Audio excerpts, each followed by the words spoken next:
Ma'am, the janitor closet is downstairs. The sentence landed in the middle of the precinct lobby at 7:15 in the morning, sharp enough to stop the quiet shuffle of boots, coffee cups, and ringing phones. Alicia Monroe stood just inside the glass doors with rain still clinging to the shoulders of her tan coat, a city badge clipped to her blazer, and a black notebook held tight against her chest. For one clean second, nobody moved. Then Officer Brent Harlan laughed from behind the front desk, short and ugly, like he had been waiting all morning for permission. Sergeant Ryan Keller did not smile at first. He only looked Alicia over, from her damp shoes to the TFBA 57 blouse beneath her blazer, then back to her face, as if deciding how small he could make her before she spoke. Stay with this story, because what happened on this woman's first day inside a police department would not just expose two officers. It would reveal what they did when they believed the person in front of them had no power, no witnesses, and no reason to be believed. And if you believe stories about truth, dignity, and justice deserve to be heard, subscribe now, because sometimes the quietest person in the room is the one carrying the evidence that changes everything. Alicia did not lower her eyes. She had learned years ago that some people mistake silence for fear and politeness for permission. Her mother had taught her better. Never let disrespect rush your spirit. So Alicia lifted the temporary city identification badge between two fingers and held it where Keller could see it clearly. Then it is a good thing I am not here to clean your floors, she said. The lobby went still again, but this time the silence had edges. A dispatcher at the far desk stopped typing. A young officer near the vending machine looked down into his coffee. Harlan leaned back in his chair, grinning wider now. Keller stepped closer, his uniform pressed flat, his nameplate shining under the fluorescent lights. Then what are you here to clean? He asked, soft enough to sound casual, loud enough for everyone to hear. Alicia looked past him for one moment, taking in the precinct around her. Gray walls. Bullet-resistant glass.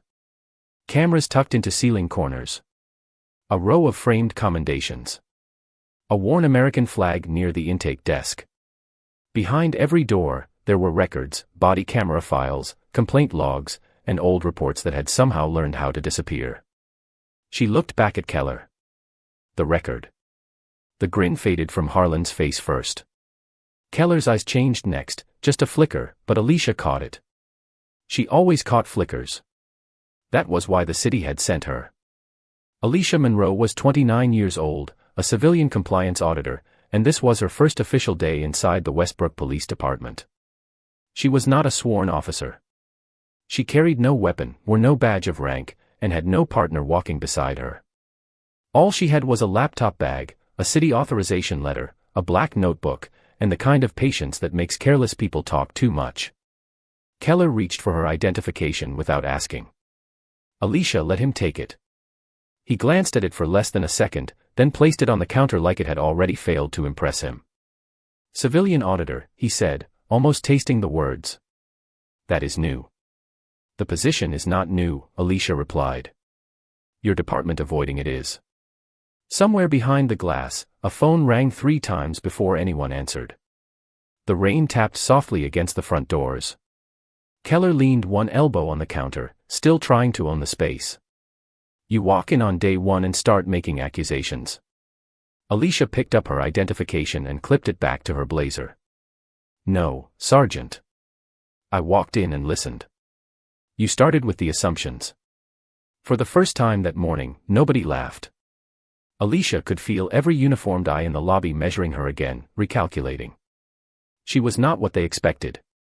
Not a lost visitor. Not a cleaner. Not someone who would apologize for standing where she had been assigned to stand. Keller tilted his head toward the hallway. Wait there. Alicia looked at the row of metal chairs outside the restricted access doors. Cold. Exposed.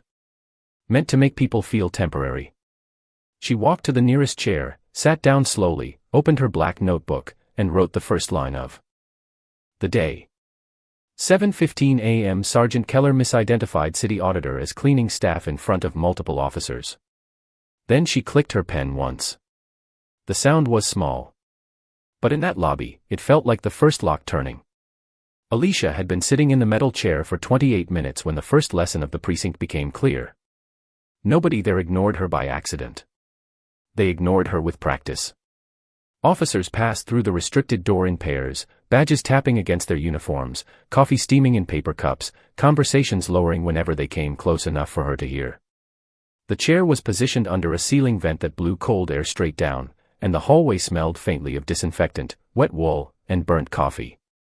Alicia kept her coat folded across her lap and her black notebook open on one knee. 7:43 a.m. No access card provided. 7:51 a.m. No supervisor notified in my presence. 8:02 a.m. Officer Harlan referred to assignment as a city babysitting program. She wrote slowly, not angrily, because anger could blur detail, and detail was the only language institutions respected after they were done dismissing people. The DFBA 57 blouse beneath her blazer felt like the only warm color in the building.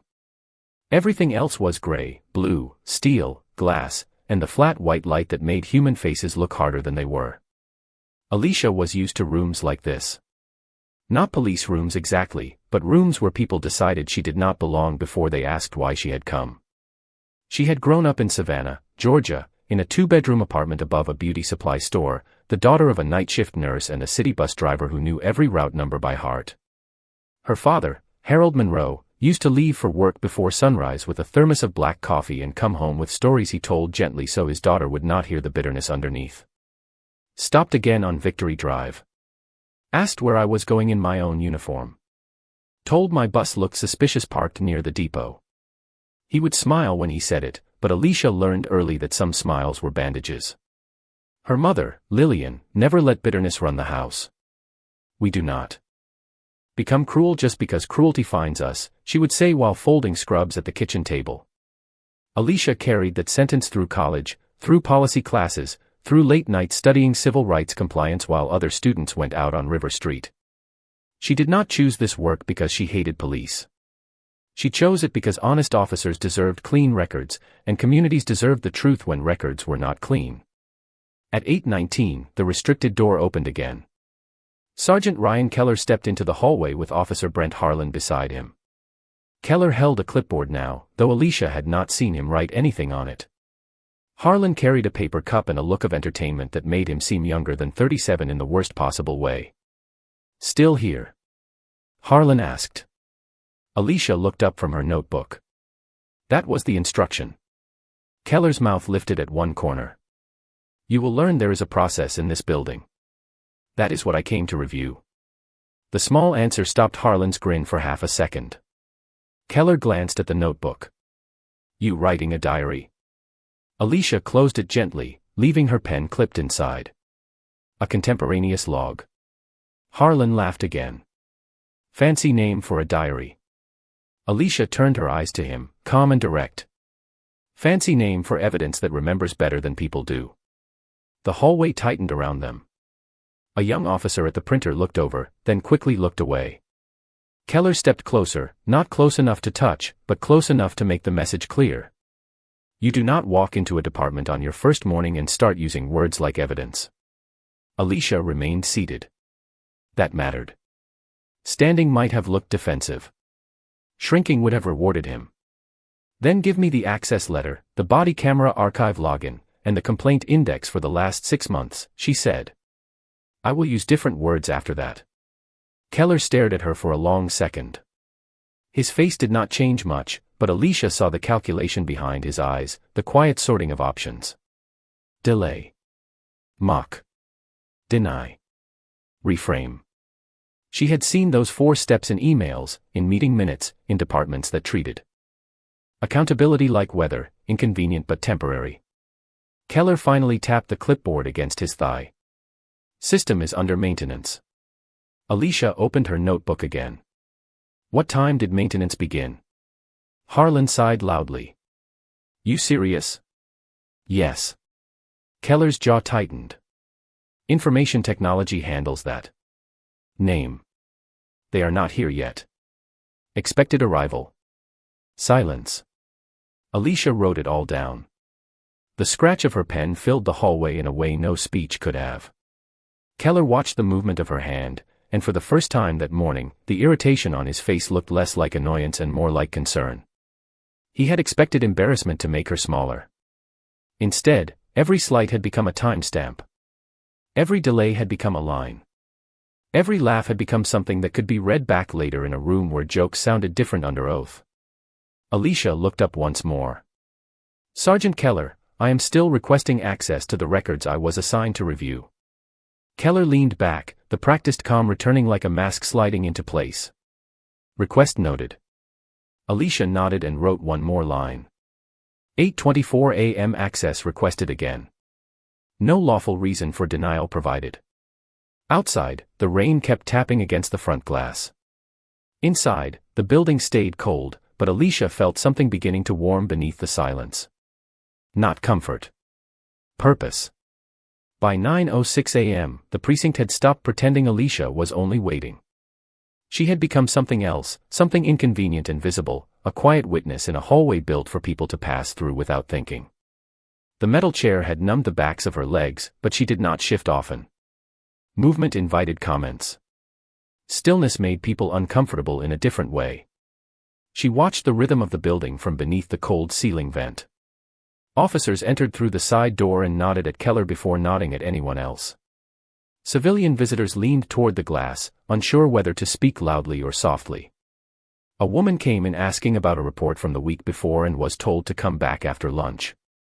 A young man in work boots asked for body camera footage from a traffic stop involving his brother and left with a form no one explained. Alicia wrote down none of their personal details. She was not there to collect pain-like evidence without permission. But she did write the pattern. 9:11 a.m. public records request redirected without assistance. 9:18 a.m. body camera inquiry delayed at front desk. 9:27 a.m. same explanation used for unrelated requests. Patterns did not announce themselves. They accumulated. Sergeant Keller stood near the intake counter like a gate with a pulse. Every question moved through him. Every answer seemed to come out smaller after it passed his desk. Officer Harlan leaned beside him, laughing with two younger officers over something on a phone. When Alicia looked up, Harlan turned the screen away with exaggerated innocence. "Careful," he said. "She might audit your memes." The younger officers chuckled because Keller smiled. That was how power worked in small rooms. It taught people when to laugh. Alicia clicked her pen once and wrote the time. Harlan noticed. "You write everything down." Alicia did not look up. "Only what matters. Must be a short book." This time Keller laughed. Not loudly. Just enough to bless the insult.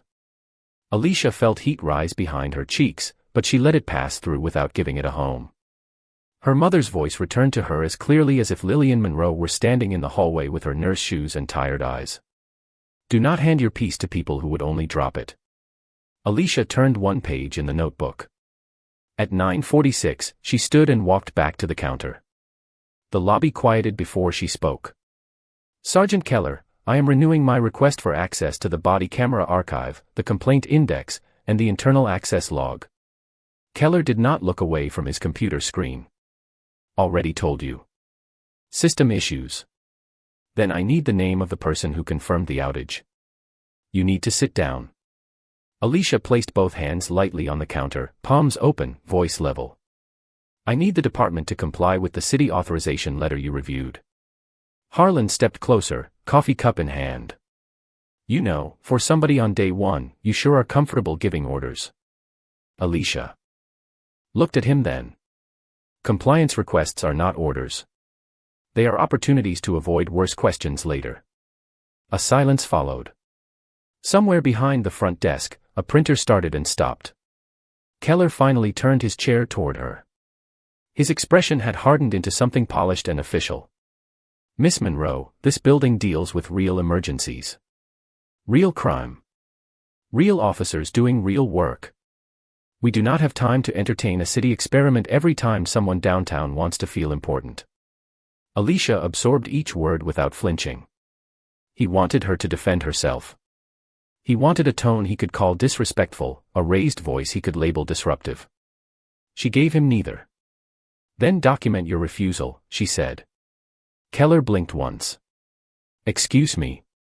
"Write that you are denying a city compliance auditor access to records on her first assigned day. Sign it. Include the time." The young officer by the printer stopped moving entirely. Harlan's smile thinned. Keller stood slowly, the chair rolling back an inch across the tile. You should be careful. Alicia closed her notebook halfway, leaving one finger between the pages. I am being careful. That is why I am writing it down. For a moment, the only sound was rain against glass and the distant buzz of fluorescent light. Then Keller leaned forward, lowering his voice just enough to make the words feel private while still letting the room understand his meaning. People who come in here thinking they are going to fix us usually leave faster than they arrived. Alicia looked directly into his eyes. Then maybe they were alone. Keller's face changed. Not much. But enough. He had heard something in that sentence he did not expect, not fear, not defiance for show, but certainty. Alicia stepped back from the counter and returned to the metal chair. She sat down, opened the notebook, and wrote again. 9:49 a.m. Sergeant Keller declined to document refusal. Verbal intimidation followed renewed access request. The ink dried almost instantly on the page. Keller watched from across the lobby, no longer laughing. The building felt the shift too. The same officers who had smirked an hour earlier now moved more carefully, lowering their voices, checking corners before speaking. Alicia did not know when Deputy Chief Ellis would arrive. She did not know whether the city representatives were already nearby or delayed by the rain. But she knew this much: Keller believed he was teaching her how small she was. He had not realized she was measuring the room. By 10:17 a.m., the hallway had become colder, or maybe Alicia had simply been sitting still long enough for the chill to settle into her bones. She flexed her fingers once over the notebook, then stopped when Officer Harlan walked by for the fourth time in 20 minutes. He moved slowly now, performing casualness badly, his paper cup empty, his eyes cutting toward the page on her lap. You know, he said, stopping just beyond the metal chair, most people try to make friends on their first day. Alicia looked up at him. Most people are allowed to start their first day. Harlan gave a soft laugh and glanced toward Keller, who stood behind the counter pretending to check a report. You always talk like that. Clearly, she asked. The young officer at the printer pressed his lips together, almost smiling, then erased the expression before Keller saw it. Harlan leaned one shoulder against the wall. I am just saying, you come in here with your city badge and your little notebook, acting like this place is broken. Maybe this place works fine when people know their lane. Alicia let the phrase sit between them. Know their lane. It sounded like something he had said before and gotten away with. She wrote the time first, then the phrase, exactly as spoken. Harlan saw it and straightened. That was not official. Alicia clicked her pen closed, then opened it again. It is now recorded in an official log. His face tightened. Keller finally stepped forward. Enough. Alicia looked past Harlan to the sergeant. I agree. I am requesting access again. Keller's voice stayed low, but the lobby felt the pressure of it. And I am telling you that the archive is unavailable. Because of maintenance. Correct. With no information technology contact, no ticket number, no written confirmation, and no estimated restoration time. Keller stared at her. Alicia turned a page. That is unusual for a public safety records system. You do not know what is usual here. That is why I am auditing it. A phone rang behind the glass. Nobody answered until the fourth ring. The room had begun to orbit their conversation, every person trying not to look while listening to every word. Keller stepped closer to the counter and placed both hands on the edge. His badge caught the overhead light, a brief flash of silver against the flat gray morning. Miss Monroe, I am going to explain this once. People downtown send paperwork. We handle reality. There is a difference. Alicia stood slowly. Not abruptly. Not aggressively. Just enough for the chair legs to whisper against the tile. She was shorter than Keller by several inches, but the distance between them no longer felt like height. It felt like evidence. Reality is exactly what I am documenting, she said. Harlan muttered something under his breath, too low for the whole room but loud enough for Alicia. Still waiting for that promotion. Alicia turned toward him. Repeat that, please. Harlan looked amused for 1 second, then uncertain. What? If it belongs in the room, it belongs in the record. The young officer by the printer looked down again, but this time his face carried shame instead of fear. Keller noticed and turned his attention to him. "Officer Lewis, do you have work to do?" "Yes, Sergeant," the young man said quickly, gathering papers that had already been gathered. Alicia wrote another line. 10:23 a.m. Sergeant redirected junior officer after witness attention shifted toward exchange. It was a small detail, but small details were how cultures protected themselves. Not with one grand order. With glances. With silences. With people learning which truth cost too much to notice. At 10:41, Keller approached the chair himself. He held her city authorization letter now, folded once, though Alicia had handed it to him flat. "You should leave," he said quietly. Alicia looked at the folded paper, then at his face. "Is my assignment cancelled?" "I am giving you advice." "In what capacity?" His jaw flexed. "As someone who knows this building." Alicia's voice softened, not from weakness, but precision. "Then write that down too." For the first time, Keller's composure slipped far enough for everyone to see it. His eyes hardened. His mouth opened, then closed. The lobby held its breath. Alicia did not move. She could feel the cold air from the vent, the pen in her hand, the pulse in her wrist, steady and unhurried. Keller leaned closer, careful not to touch her, careful enough to know he was being careful. "This place has a way of teaching people how small they are," he said. Alicia looked at him for a long moment, and when she answered, her voice was quiet enough that the room had to listen. "Too late. It already showed me how small you think the truth is." Harlan stopped smiling. Keller stepped back as if the words had moved the air between them. Outside, rain slid down the front glass in silver lines. Inside, Alicia opened her notebook and wrote exactly what he had said. She did not underline it. She did not need to. The sentence already carried its own weight. By 11:08 a.m., the precinct had learned to move around Alicia like water around stone. No one asked her to leave again, but no one helped her either. That was the new strategy. Not open insult. Starvation by procedure. The front desk stopped looking in her direction. The restricted door opened and closed without a single access card being offered. Keller disappeared into a side office with Harlan, and through the narrow window in the door, Alicia could see them speaking in low bursts, shoulders angled toward the hallway as if her stillness had become a problem that needed solving. She wrote the time, then rested the pen against the paper without pressing down. Her hand did not shake, but it was tired. Holding dignity steady for hours used muscles nobody could see. A woman in a gray sweater entered the lobby carrying a folder against her chest. She looked older than Alicia's mother, with silver at her temples and worry folded into the corners of her mouth. "I am here about my son's complaint," the woman said to the front desk. "I was told someone would call me last week." The desk officer barely looked up. "Name?" "Mrs. Patricia Wells." "My son is Darren Wells." At the sound of the name, Alicia saw Keller appear in the side office window. He did not come out right away. He watched. The desk officer typed for several seconds, then said, "Nothing active here. You can file another request online."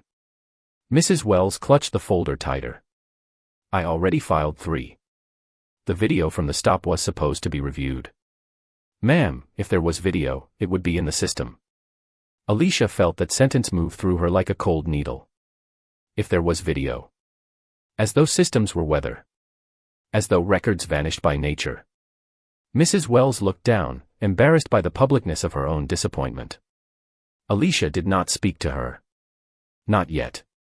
She could not risk interfering with a citizen request and giving Keller the disruption he wanted. But she wrote it down. 11:12 a.m. Citizen complaint inquiry dismissed with no visible review. Body camera status stated without verification. Keller stepped out then, his face arranged into official patience. "Mrs. Wells," he said. "We have been through this."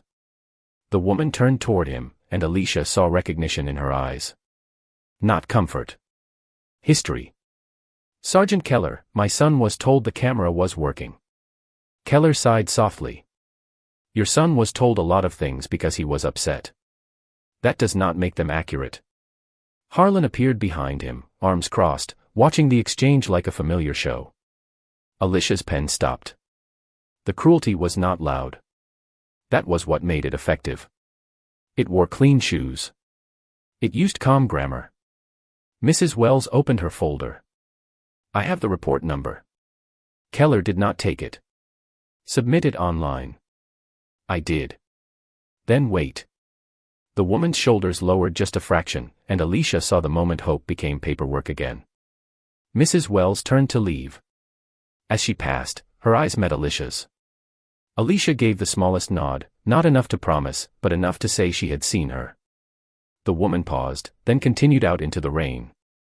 The glass doors closed behind her with a soft hydraulic sigh. Keller turned toward Alicia. You documenting visitors now? Alicia looked up. I am documenting process. You do not know the case. I know how she was treated. Harlan scoffed. There it is. Feelings over facts. Alicia closed her notebook with one hand, slowly, letting the sound carry. Facts are why you keep avoiding the archive. The lobby tightened. Keller stepped closer to the desk, his voice flat.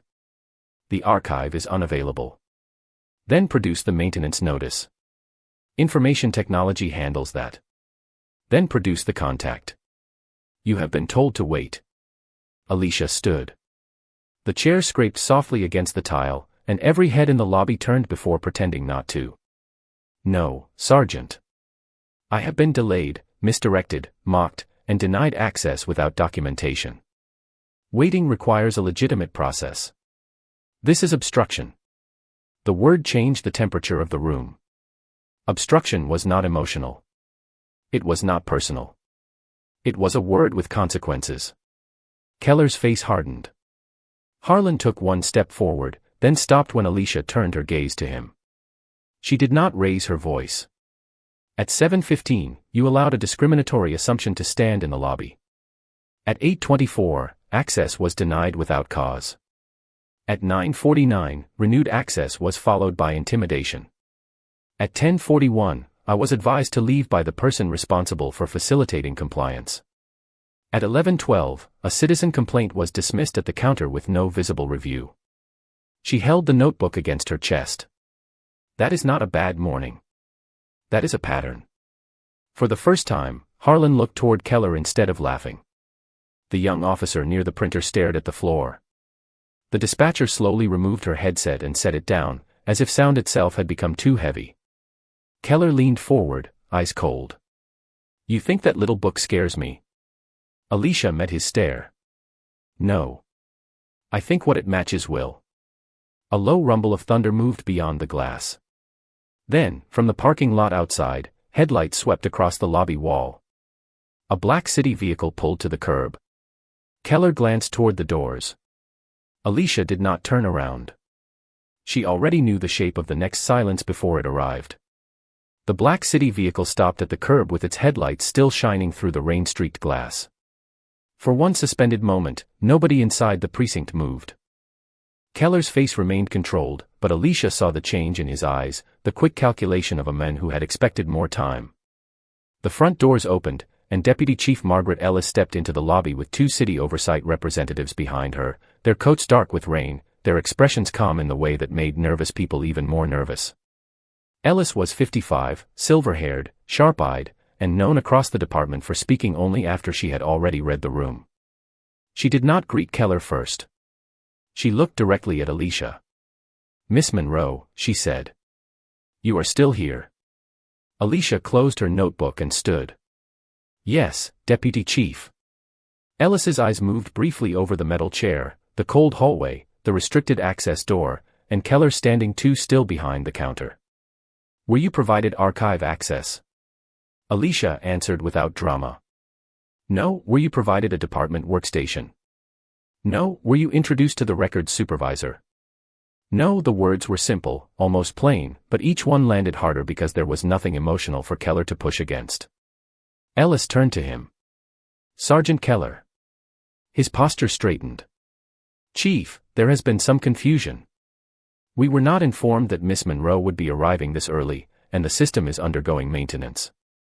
One of the city representatives, a thin man with a tablet tucked under his arm, glanced at Alicia's notebook. The other, a black woman in a charcoal raincoat, looked toward the cameras in the ceiling corners. Ellis did not look impressed. The system was tested remotely at 6:45 this morning. It was active. The lobby seemed to inhale and not let the air go. Harlan shifted his weight near the side office. Keller's face held, but only barely. Then I was given bad information, he said. Alicia thought of all the people who had been handed that same sentence in different clothing. Bad information. System issue. Come back later. Submit online. She looked at the floor for one breath, not to hide, but to steady the anger before it tried to become bigger than the facts. Ellis stepped closer to the counter. You were not supposed to know I was coming. At noon. Keller blinked. Excuse me. This morning was an integrity observation assignment. The words fell cleanly into the room. Harlan's expression changed first, the amusement draining out of his face so quickly it almost looked like fear. Ellis continued. Miss Monroe was assigned to report at 7:15 without advance notice to station leadership. The purpose was to observe initial compliance, access control, treatment of civilian oversight staff, and public-facing complaint procedures. Alicia felt every eye turn toward her. The dispatcher who had set down her headset looked pale. Officer Lewis near the printer stared at Keller with the stunned expression of someone realizing silence had not protected him, it had only recorded where he stood. Keller tried to recover. Chief, with all respect, that is not a fair assessment of normal operations. Ellis looked at him. Normal operations are exactly what we came to assess. The city representative with the tablet tapped the screen twice. Deputy Chief, hallway audio and lobby video are preserved from 7 a.m. forward. Keller's jaw tightened. Audio. Alicia opened her notebook again and placed it on the counter, turning the pages with careful hands. My assignment letter authorized a written contemporaneous log. The building systems appear to have captured the rest. Ellis glanced at the pages, reading the times without touching the notebook. 7:15, 8:24. 9:49, 10:41. 11:12, the black ink looked small against the white paper, but the room understood its weight now. If this moment touches your heart, remember Alicia, because courage is not always a raised voice.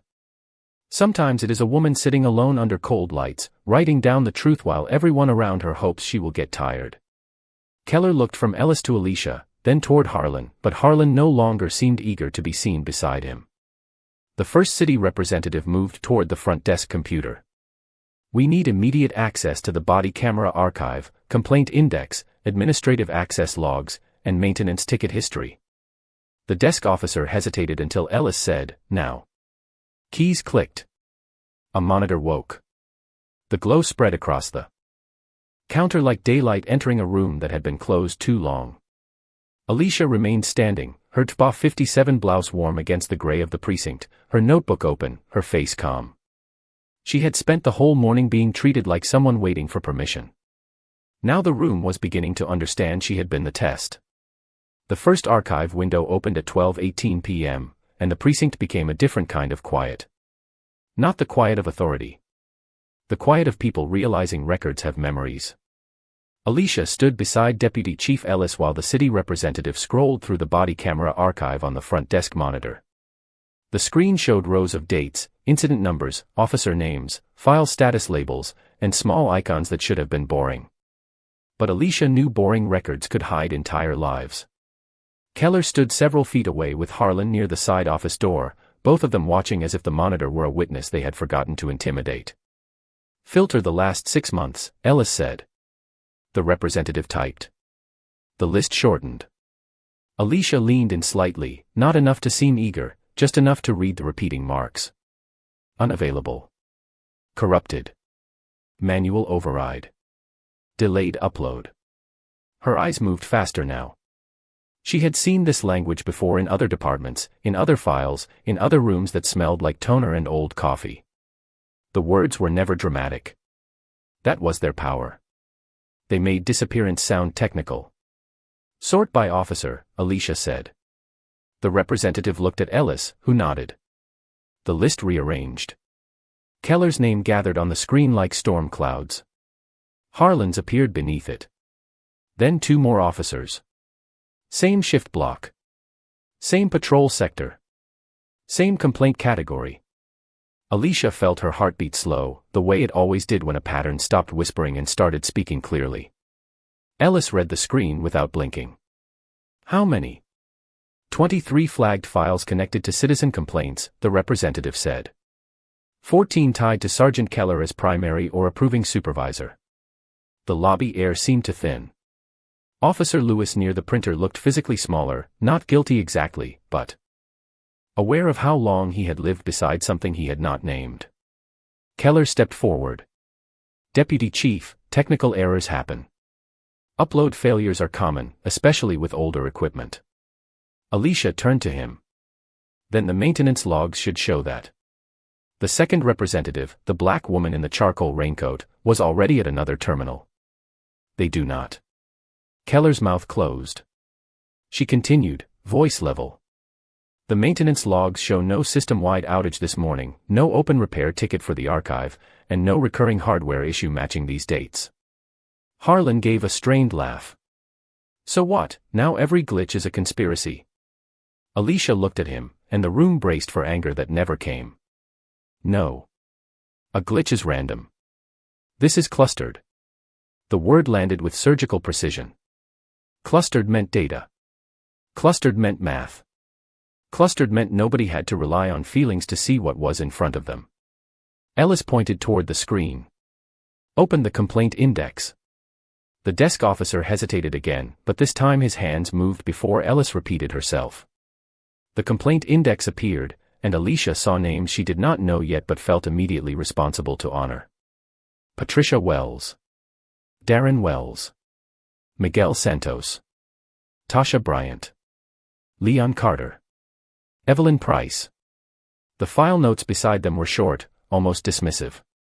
No policy violation found. Unable to substantiate. Complainant did not respond. Alicia thought of Mrs. Wells standing in the lobby with her folder, being told to submit online as though she had not already been swallowed by the same machine 3 times. Click Darren Wells, Alicia said. The desk officer did. A report opened. Alicia scanned the dates, the officer names, the camera status, the supervisor review. Keller. Keller. Keller. A cold clarity passed through her. This was not only about how they treated her on her first day. Her first day had simply revealed the reflex. The real story had been waiting in the archive all along, covered in administrative language and polite neglect. Ellis turned toward Keller. Sergeant, you are relieved of supervisory access pending internal review. Keller's face reddened, but he kept his voice low. Chief, you are making a mistake based on incomplete context. Ellis stepped closer, her expression hard but controlled. No, Sergeant. The mistake was assuming context would stay locked behind your access level. The representative printed a preliminary preservation order. The printer hummed, warm paper sliding into the tray. Such a small sound, Alicia thought, for a door opening. Harlan looked at Keller, but Keller did not look back. For the first time all morning, the men who had laughed together stood alone beside each other. Alicia picked up her notebook and added one more line. 12:31 p.m. pattern confirmed in archive review. Access obstruction connected to flagged complaint files. She closed the notebook gently. The lobby lights still buzzed.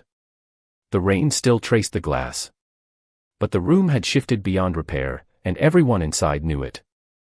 Deputy Chief Ellis did not raise her voice when she made the next decision, and that made the room listen harder. Sergeant Keller, Officer Harlan, surrender your administrative access cards to my office representative. The words were not dramatic. They were procedural, clean, almost quiet, but they cut through the precinct more sharply than any shouting could have.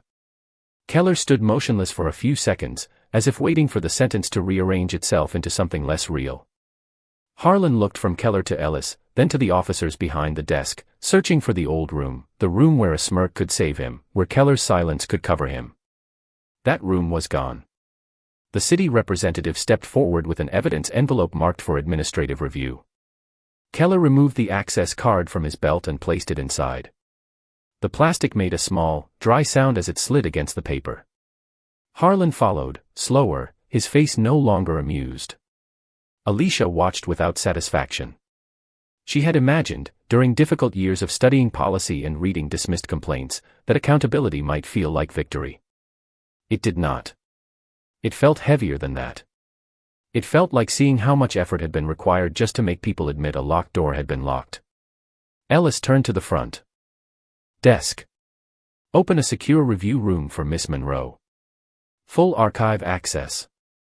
Complaint index. Access logs. Maintenance history. Supervisor review notes.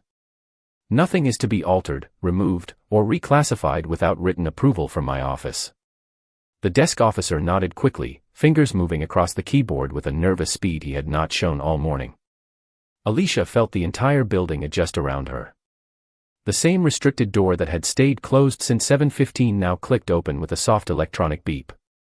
Such a small sound, and yet it carried the weight of 5 hours of delay, insult, and denial. Alicia picked up her laptop bag and notebook.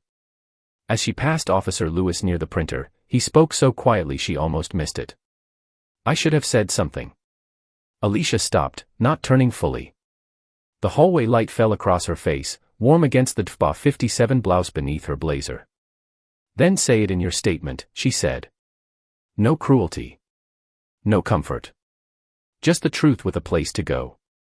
Lewis nodded, eyes lowered. Inside the secure review room, the air felt stale, as though no one had expected honest work to happen there. 2 monitors sat on a long table. File cabinets lined the far wall. A faded calendar still showed the previous month. Alicia set her notebook down in the center of the table and opened her laptop. Ellis entered behind her and closed the door halfway, leaving it open just enough for transparency. Can you trace it? She asked. Alicia looked at the first spreadsheet as it loaded: officer identification numbers, time stamps, upload statuses, review signatures, citizen complaint numbers. The data spread across the screen in neat rows, colder than the stories behind them. Yes, Alicia said. But it is bigger than 2 officers. Ellis folded her arms, the weight of that answer settling across her face. How big? Alicia clicked through the first cluster, then the second, then the third. The same supervisors approving closures. The same dates missing review notes. The same complaints involving citizens who had already been made to feel tired, confused, or alone. Patricia Wells had not been an exception. She had been a doorway. Alicia looked through the glass wall toward the lobby. Keller stood near his desk, no longer at the center of movement. Officers passed him carefully, not seeking his eyes. Harlan sat alone in a side chair, hands clasped, staring at nothing. The power had not vanished from the building, but it had changed direction. It now flowed toward the records, toward the people who had been told to wait, toward the woman they had mistaken for someone easy to dismiss. Alicia began typing her preliminary review notes. 12:46 p.m. Administrative access restored. Pattern appears broader than initial obstruction. Preservation recommended for all flagged files across 6-month period. Her fingers moved steadily over the keys. Outside, the rain began to soften. Inside, the archive opened file by file, and every old excuse started losing its hiding place. By 5:32 p.m., the rain had stopped, but the precinct still smelled like wet concrete and old coffee, as if the morning had soaked into the walls and refused to leave. Alicia Monroe sat alone in the secure review room with 2 monitors glowing in front of her, her black notebook open beside the keyboard, her DFBA 57 blouse soft under the harsh fluorescent lights. Outside the glass wall, the building moved differently now. Officers spoke lower. The front desk answered questions with more care. Officer Lewis had already given a written statement, short but honest, admitting he heard the first insult and said nothing because he was afraid of Keller. Patricia Wells had been called back before she reached home. Her son Darren's complaint was reopened, along with 22 other flagged files. Deputy Chief Ellis stood near the doorway reading Alicia's preliminary report, her face still and heavy. This is enough to open a formal internal investigation, Ellis said. Alicia did not look away from the screen. It should be more than internal. Ellis nodded slowly. It will be referred to the city inspector general. For the first time all day, Alicia allowed herself to lean back. Her shoulders ached. Her eyes burned from hours of reading names that should never have been buried under technical language. Corrupted file. Delayed upload. Unable to substantiate.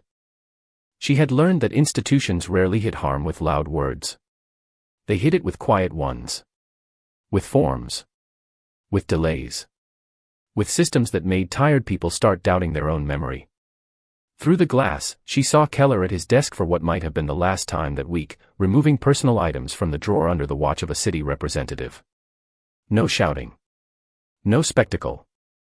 Just a cardboard box, a lowered gaze, and a man finally standing in a room that no longer bent around him. Harlan sat near the side office, his access card gone, his confidence gone with it.